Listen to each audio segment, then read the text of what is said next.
This presentation explores men's fashions during the Belle Epoch era. We will see that men's wardrobes will take on an increasing air of refinement as this period progresses. Let's compare some typical silhouettes during the past few decades. On the left, we see 1870s suits were more voluminous in fit, around the arm and the shoulder with broad lapels, and large details like buttonholes in the lapel. During the 1880s, the silhouette becomes more body-conscious in fit. The suit now buttons higher on the chest, and the lapel size shrinks, leaving the chest area more open to fill with buttons.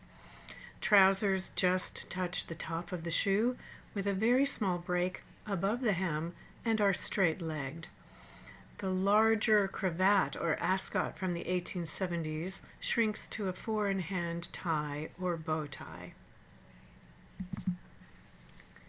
There are two major silhouettes in the Belle Epoch. The first 10 years or so, from 1890 to 1900, is a transition style as seen on the left. It features a boxy-shaped suit coat with the smaller lapel and collar. There's no waistline indicated. The jacket length falls well below the derriere. The trousers remain straight, like the 1880s trouser. Men's hats are taller to add more height. The second silhouette, from 1900 to 1907, features that shorter jacket length and tapered trousers. And notice two new details we will talk about: creases pressed into the trousers and turn-ups or cuffs at the bottom of the trousers. The sack suit remains the casual style in England for traveling, shopping, visiting friends, conducting errands, or minor business. Wealthy men would not wear it to a dressy event such as a wedding or for more important business. Conservative men will hang on to the frock coat and morning coat in Europe, and the American East Coast will do the same. The sack suit becomes everyday wear for the middle classes. We will see a double-breasted sack coat offered as well as single-breasted. Notice the jacket neckline has dropped. It now buttons once again in the middle of the chest. And you will notice all the buttons are buttoned, unlike today where we leave one unbuttoned at the bottom. American tailoring style will develop a different fit than European styling. Americans value sports and the idea of a healthy physique. This is reflected in a broader shoulder look and some emphasis on the waist. The English fit will be more slender in the sleeve and trouser leg and a more natural shoulder. Waistcoats are available in single or double-breasted style, and that choice did not have to match the jacket style. The single-breasted frock coat on the right does not button in the front, and it is worn with a double-breasted waistcoat. Waistcoats flirt with eliminating the lapel, as you can see in the two styles to the left. The double-breasted waistcoat has a more formal or substantial feel to it, while the single-breasted is younger or more modern. Note all the waistcoats include a nipped-in waist, and they fit over the top of the trousers below the waist. The morning coat will be worn as daytime formal wear. The tails will elongate to the back of the knee.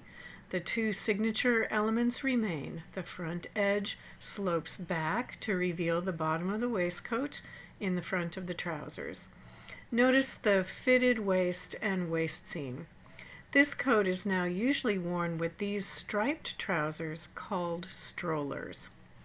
It's important to notice there's a distinctive waist seam. Note that many sack coats will also use the rounded front, as you can see on the right-hand side. That might look like a morning coat, but they do not have a waist seam. They fall directly from the shoulder. These men wear a variety of collar styles. The two men on the left wear wing collars that fold into triangles in the front, considered the most formal shape. The man on the right wears a standing collar with no folds. The most formal day coat remains the frock coat, which is now closely fitted in the sleeve and worn all the way to the knee. These men wear an ascot tie, the older tie style from the 1870s, and it will return as frozen fashion for formal wear or for men who wish to make an individual statement. The tailcoat remains the only proper evening wear for dress occasions. Black or white waistcoats can be worn, and the white bow tie takes on a bit more shape. The tie color is always white or a light color, regardless of what color the waistcoat is. Note the waistcoat scoops very low on the chest to reveal a flat, starched front shirt. There's a new lapel style called a shawl collar, which is a rounded shape with collar and lapel sewn into one. We have a new garment for men called the tuxedo in America and the dinner suit in England. It was said to be invented about 1886 by the Prince of Wales, who is King Edward before he became king. He asked his Savile Row tailor, Henry Poole, for a more comfortable suit to wear in the evening with gentlemen at his private club, playing cards, or in private entertainments. A few socialites and aristocrats copied it, then wore it at the Tuxedo Club in New York for their annual autumn ball in 1889. Ever in search of more casual, comfortable clothes, Americans adopted this formal sack suit much more widely than the British did at this time. The style was not widely available in England, but could be made as a bespoke garment until World War I. The tuxedo is worn with a black or white waistcoat in this period, a stiff front shirt, and a stand or wingtip collar. Fashion plates show white, black, and gray colored ties for the tuxedo during this period. The tuxedo was also available in an off-white or white tropical version for hot climates.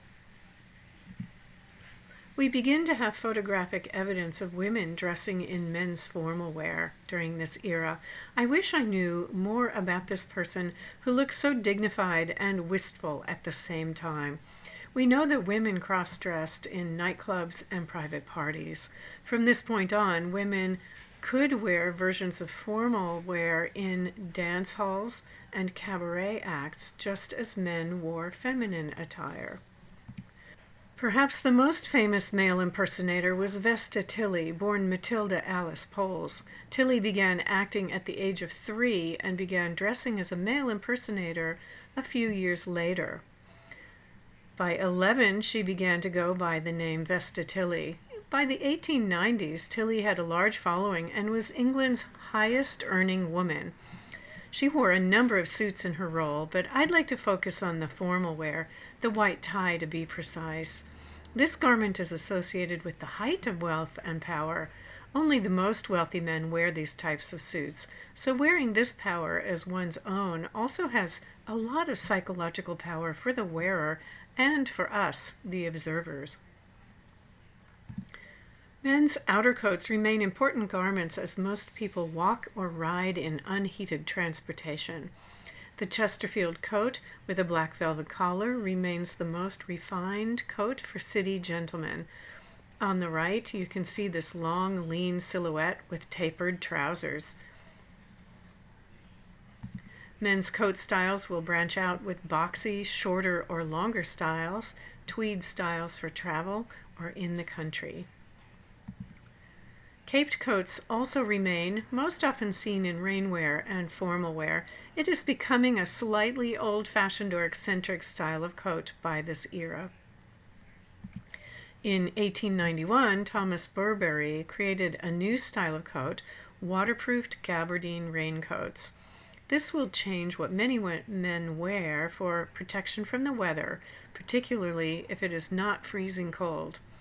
The coat is lighter in weight and more refined than heavy tailoring. Another new garment is the trouser belt, appearing in the second half of the Belle Epoch around 1900. Men began to leave off wearing the waistcoat for warm weather, such as a seaside suit. Not wearing a vest revealed the suspenders, so a new solution was needed. The belt around the waist was first used by workers and soldiers who hung things from their waist or found suspenders awkward while working. Young men adopt this style at first, and we can see this group of young men about town. One has adopted the waist belt, hanging a watch from it. This new practice required adding belt loops to the trousers. For many years, trousers were available both ways, with suspender buttons or belt loops. Another difference to notice is where the trouser sits on the waist.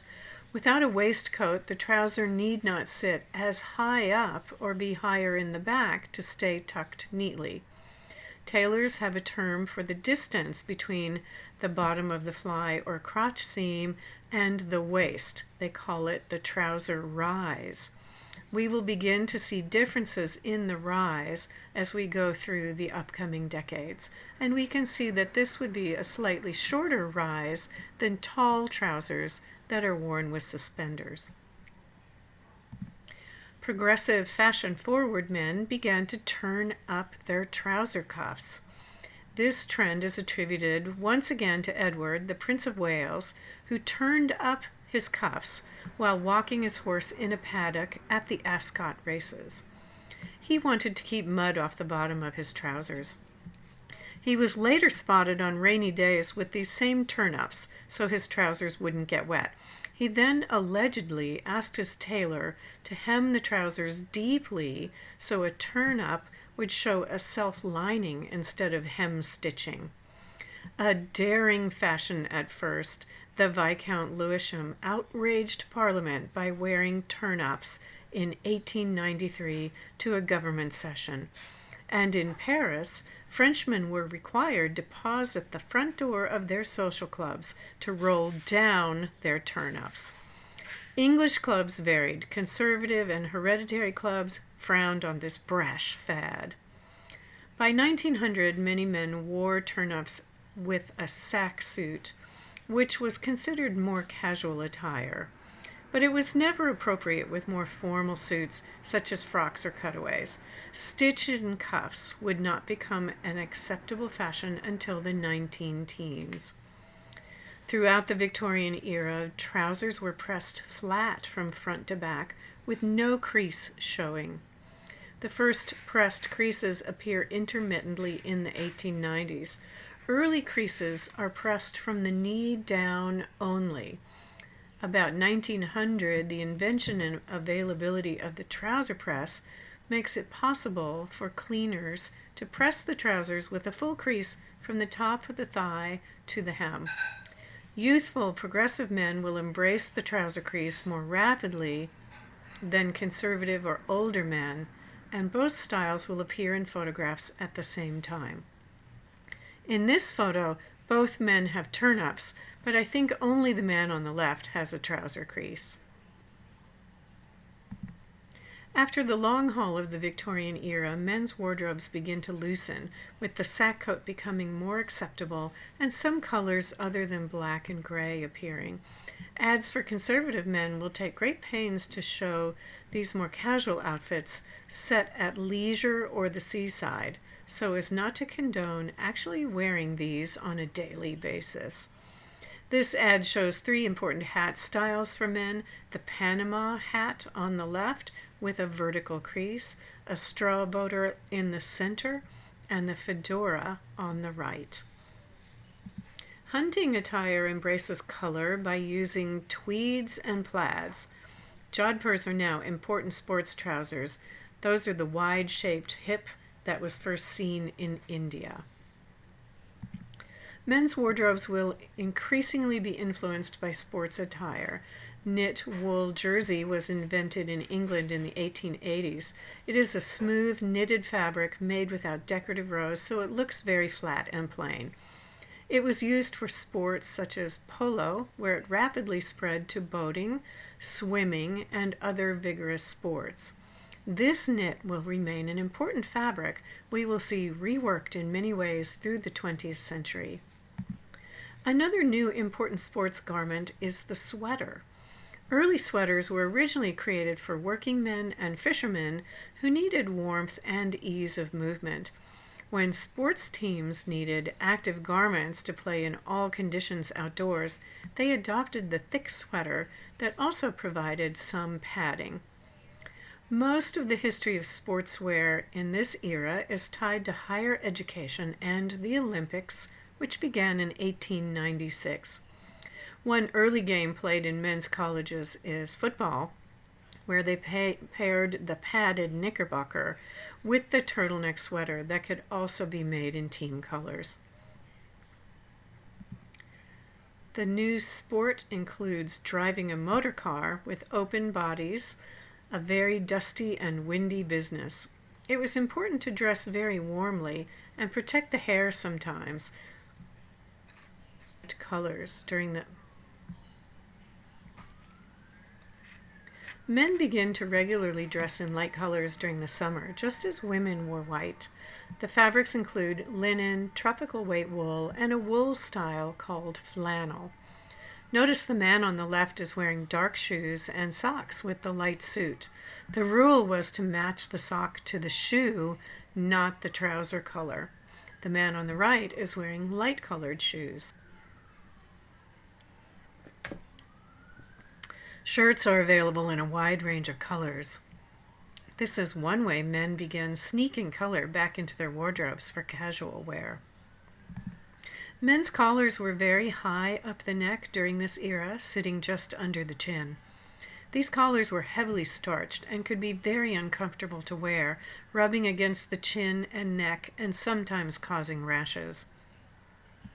Collars required constant laundering and heavy starch, so during this time they were available in fine linen or cotton and a new mass-manufactured fabric called celluloid. Celluloid is an early synthetic material before we had real plastic. They were waterproof and so did not wilt. They could be scrubbed without losing their shape. The only drawback was they were highly flammable, a scary thing to have next to your face, I would think. We've been talking about separate collars for most of the 19th century, but how do they work exactly?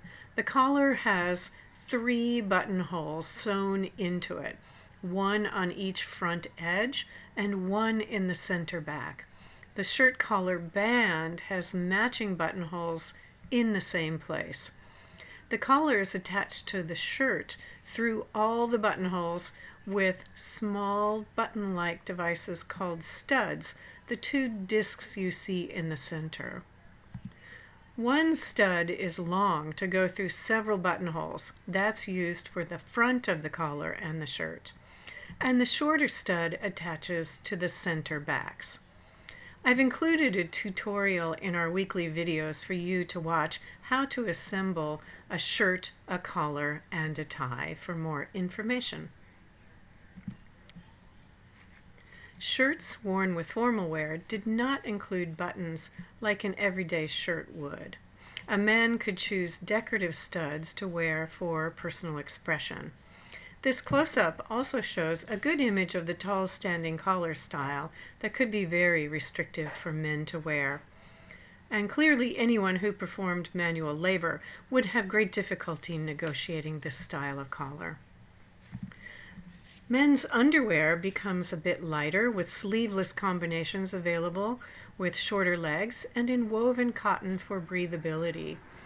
Men could always wear an undervest of wool or flannel for warmth if needed. Sock garters came into use during the later Victorian era once reliable elastic was common. It was important to keep everything neat and in its place. So if you are one of those people whose socks scrunch down no matter what you do, there is a solution for you. Men cut their hair very short on the sides and top, with young men favoring a little volume. Older conservative or eccentric men will hang on to their Victorian facial hair and full beards. Modern men are clean-shaven or wear these dashing pointed mustaches. The newest mustache shape is the wide handlebar mustache, named after the handles of a bicycle. This clean-shaven trend is thanks to a new invention, the safety razor. Before this, not every man relished the idea of using a strap razor or visiting a barbershop every day or two. The safety razor made it possible for more men to learn the art of shaving at home. Men's furs take on a larger scale. Fur coats with lining or a fur exterior are popular forms of wealthy dress. The favored furs for men are rugged and have a larger texture. Men continue to experience a heyday of hat styles since the mid-19th century. From the left, the major styles are the top hat, the most formal style, worn with evening wear and frock coats. The bowler or derby is considered a suitable hat for business, merchants, or professionals and office workers. It has a stiffened crown and brim. The fedora is a new style considered a casual hat with a soft crown and brim, featuring soft dents in the crown at the top and sides. Next, the Homburg is a more formal day hat than the fedora. It has a stiffer, turned-up brim and a deep crease in the top. The Strauboter is a summer hat with a low, flat crown. There were rules about how polite men wore their hats. In general, the hat was always required outdoors, and a man was considered unfinished or underdressed without it. The hat is removed in private homes, but kept on in public places. On the left, we see a painting of a Paris dance hall with men wearing their hats. On the right, we see a typical working man's saloon. All the men coming from outside wear their hats. The bartender, who is like the host of a home, does not wear his hat. Men's business shoes remain with the same two choices, a low-cut Oxford or a high-top version. In keeping with the increasing refinement of menswear during the Belle Epoque, decorations are punched into the toe and along the sole edge. A new style for sporty man-about-town types is two-tone shoes with two colors of leather. A more affordable version is cloth spats worn over the shoe. We will see both styles continue throughout World War I in the next era. Throughout the 19th century, men have been wearing pocket watches connected to a chain. The watch itself rests in a small pocket in the vest or the trousers. The other end of the chain hooks through the buttonhole of a vest, so it is easy to pull on the chain to retrieve the watch. Men often wore a charm on the chain as well for personal expression. For instance, shaped like a horseshoe for luck or any number of motifs. Other men's jewelry consisted of collar and shirt studs and cufflinks, which could be plain or extravagantly set with gemstones. Eyeglasses become much more affordable in this era, with many styles now available. There were styles that pinched onto the nose called pince-nez. Styles with a handle to hold up in front of the face are lorgnettes. And if only one eye needed adjustment, one could wear a monocle, a single lens with a cage that parked inside the eye socket. Wire rim spectacles folded to be placed into a case or a pocket. We will also see frameless lenses for maximum invisibility. All three of these styles park on the nose, so they are called pince-nez. This concludes menswear during the Belle Epoque era. Men's suits leave behind the larger fit and larger details of the bustle era. Some of the details that had been the hallmark of a dandy or extremely fashionable man in the 1880s migrate to the everyday wardrobe during the 1890s and early 1900s. Suits fit closer to the body with tall starched collars, and more attention to personal details such as finer pointed mustaches, colorful neckties, pocket squares, and more personal jewelry.